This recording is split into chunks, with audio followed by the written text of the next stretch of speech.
Good morning, good afternoon, or good evening, wherever you are and whenever you are. And welcome to my podcast, The Devil and the Deep Blue Me, and I am your host, Rich Bruck. Welcome back if you have been here before, and if this is your first time, then just plain old welcome. Either way, I appreciate you being here, and I hope that you get some sort of value out of whatever it is I have to say, whenever it is I need to say it.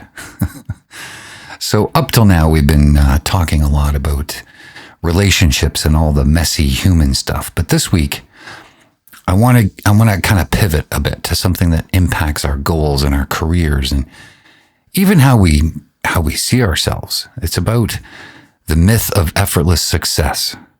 And, if there's one thing I wish I had understood sooner, it's that nobody just magically makes it.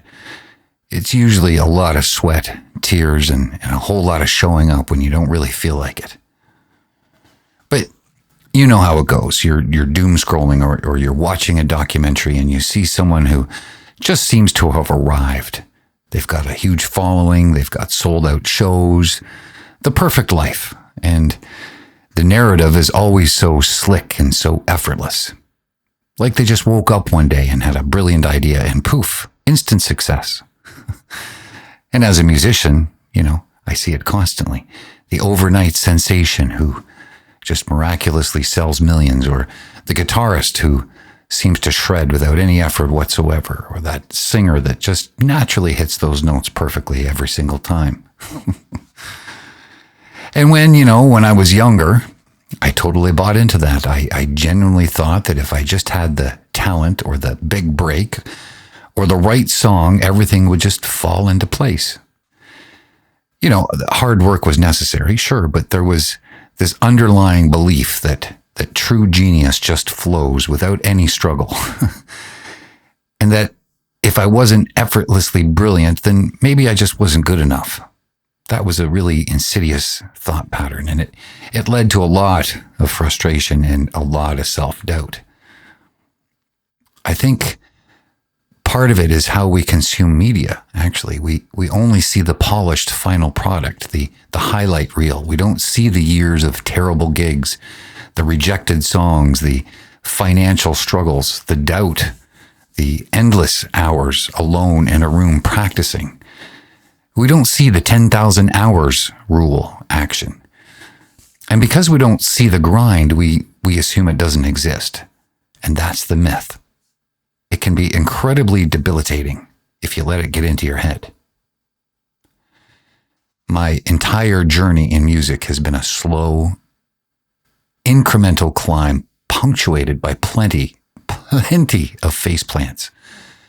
From being a sidekick in countless bands to finally putting out my own music just under 2 years ago, which, by the way, felt like a last attempt to make something of myself and my music. Nothing about it has been effortless. I remember countless hours in dingy rehearsal spaces, playing to 3 people in a smoky bar, writing song after song that would never see the light of day. And of course, there was the academic studies, the road trips, and countless hours with my guitar that felt like I was banging my head against a wall. But here's what I've come to understand about the head banging against the wall feeling. It's not a bug. It's a feature. Those moments of frustration where nothing seems to click and you're questioning everything. Well, that's your brain literally rewiring itself. That's the sound of new neural pathways being carved. The problem is, we've been conditioned to expect immediate feedback, instant gratification. But mastery, it doesn't work on Instagram's timeline. What I wish I knew then, especially when I was struggling as a young player and songwriter, is that the struggle is the point. The resistance, the failures, the moments of wanting to quit. Those are all the actual building blocks of anything worthwhile. It's not a flaw in the system. It is the system. It's the process where skill is honed, resilience is built and genuine breakthroughs happen. My own transition from being a sidekick in a band to now taking center stage with my own music wasn't effortless. It was a deliberate, very terrifying leap fueled by years of learning, trying, and sometimes failing behind the scenes. And here's something that I've noticed about that journey. The skills I developed during those sidekick years, learning how to support someone else's vision and how to be flexible and how to make other people sound better, those weren't wasted years. They were foundational. They taught me things about collaboration, about listening, about serving the song or the band rather than serving my own ego. And when I finally stepped into the spotlight, I brought all of that with me. The apprenticeship was the point. I see this myth of effortless success mess with my music students all the time. They'll come in excited about learning guitar or singing, and they've often watched these incredible virtuosos online, and after a few weeks they get extremely frustrated. Why can't I play this song perfectly yet? It just looks so easy when they do it. And what I try to convey to them, gently, of course, don't want to hurt their precious little egos, is that person you're watching online probably spent 10,000 hours doing exactly what you're doing right now. Struggling, practicing, scales, hitting wrong notes, feeling awkward. They just don't film those hours. But there's something deeper here that I think we miss when we talk about the 10,000 hours rule. It's not just about putting in time. It's about putting in the right kind of time. It's what psychologists call deliberate practice. It's not mindless repetition. It's intentional struggle. It's pushing yourself just beyond your comfort zone consistently. It's being willing to sound terrible in service of eventually sounding amazing. I remember this one student, this is just one of many, many, many, but this one in particular wanted to learn a song. And, she could play the basic chords, and she was all interested in nailing the solo. And she was so focused on getting to that, magical moment where it would all just flow. She was skipping over the fundamentals. So I made her spend 3 weeks just on a chromatic exercise, boring as can be, and she hated it. But by week 4, when we came back to that solo, something had shifted. Her fingers, they knew where to go. The effortless part came from having done the effortful work. And what I wish I knew then was that the most successful people aren't usually the ones who are magically brilliant. They're the ones who are stubbornly persistent. They show up. They do the boring work. They learn from mistakes. They iterate. They embrace the grind. And they understand that overnight success is almost always a result of a decade of consistent, unglamorous effort. It's the iceberg principle. You only see the tip, but there's a massive amount of hidden work underneath. But here's the thing that, really gets to me about this myth. It doesn't just rob us of realistic expectations. It robs us of the satisfaction of the process itself. When you're constantly looking for the shortcut or the hack, the moment when it all clicks, you miss the actual joy of getting incrementally better. You miss the satisfaction of playing a riff cleanly for the first time or finally nailing that chord change that you've been working on for weeks. Those small victories are actually more sustainable fuel than any big breakthrough. I think about my own relationship with perfectionism here. For years, I thought that good enough was the enemy of great. But what I've learned is that perfect is often the enemy of done. And done, shipped, shared, put out into the world, that's where the real learning happens. That's where you get feedback, where you connect with people, where you discover what actually matters.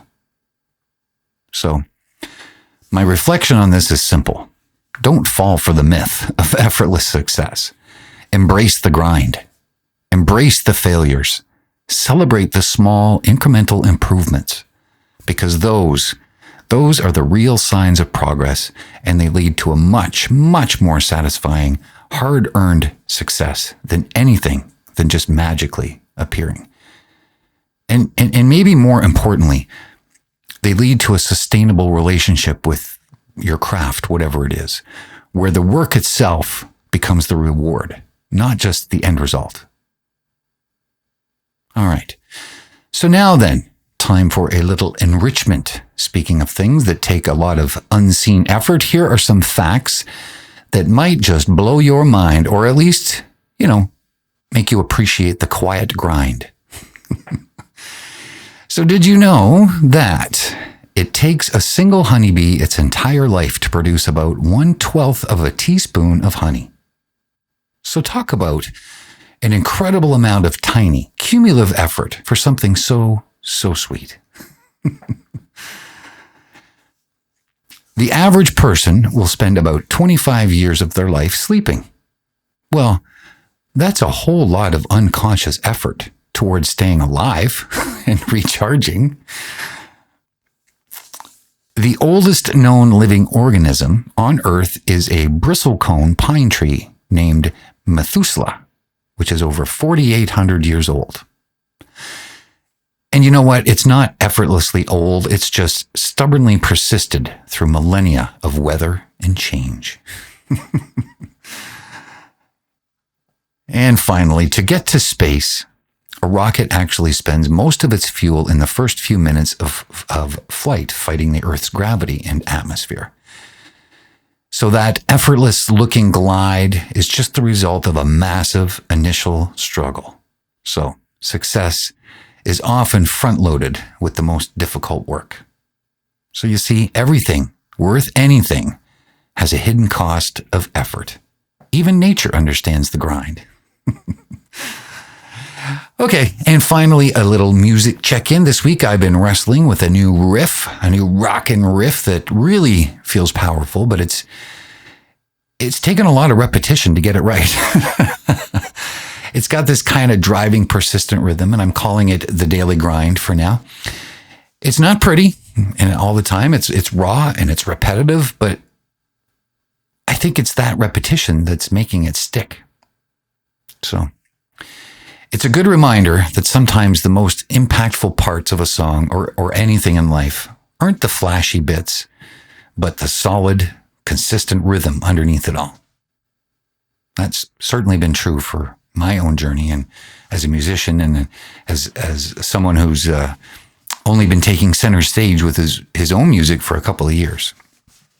Speaking of things I'm working on, you can always check out more of my music on your favorite streaming platform.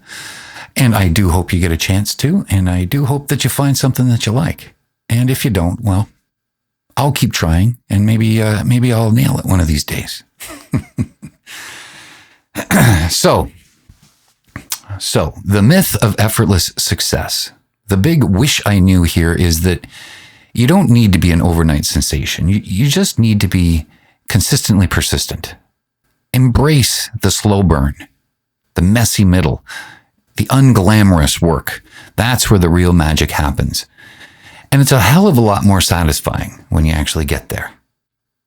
All right. Well, that's it for episode 8. Thank you so much for joining me today. And remember, too, that your messages and your support, they are so important to me, more than you probably even realize. So keep them coming, because I love them. I can't get enough of them. And remember, you can reach me anytime at The Deep Blue Me or at Rich Bruck on any platform, probably where you're listening to this, YouTube, anywhere. Just send me a message. Say hi. Just let me know you're there. Let me know what you're thinking. And, I would really, really love to hear that. So next week, I'll be back again. And I think what we'll be talking about is something equally profound as today. The freedom of lowered expectations, because sometimes letting go of what you think should happen opens you up to what can happen. So until then, keep showing up, even when it feels like a grind, because it is so worth it. And as you do, please have a safe and happy week.